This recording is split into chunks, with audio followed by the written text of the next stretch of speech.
આજની આ વિદાય પ્રસંગમાં ઉપસ્થિત મહેમાન શ્રી માન્ય આચાર્ય શ્રી પૂજ્ય ગુરુગણ તેમજ મારા વાલા વિદ્યાર્થી ભાઈઓ તથા બહેનો, આજની આ વિદાય પ્રસંગમાં હું મારું વક્તવ્ય રજૂ કરું છું.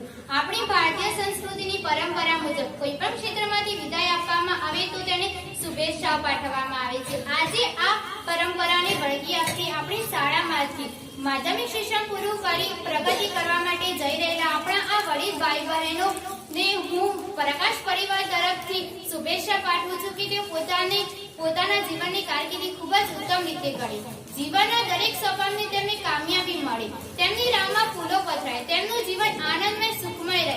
શાળાનું આ હર્યુભર્યું પ્રાંગણ તમારી વિદાયથી સૂનું તો બની રહ્યું છે, પરંતુ તમારી આ વિદાયમાં તમારી પ્રગતિ છે. કદમ એ રીતે ઉઠાવવા જોઈએ કે ગતિ આ પેઢે માર્ગ બતાવી, કદમ એ રીતે ઉઠાવવા જોઈએ કે ગતિ આ પેઢે માર્ગ બતાવી, કામ એવા હોય કે સુમંતે સૂરજ રસ્તો બતાવી. આપણી આ શાળાની મહેક તો તમે કે હું ક્યારે ભૂલી શકીએ એમ નથી. આ અહીંના સ્મરણ હૃદયમાં ભરી રહેજો. શાળાના આ ગુરુજનો જે કંઈ સંસ્કારનું સિંચન કર્યું છે તેને તમે ક્યારે ના ભૂલતા. આપણી આ શાળા અને આ ગુરુજનોનું ઋણ તમે કે હું ક્યારેય ચૂકી શકીએ એમ નથી, પરંતુ આપણી આ શાળાનું નામ રોશન થાય તેવા પ્રયત્નો જરૂર કરીશું. બસ અંતમાં હું એટલું જ કહીશ કે આંખોમાં આંસુ છે ને હોઠમાં હાસ્ય છે, આંખોમાં આંસુ છે ને હોઠમાં હાસ્ય છે.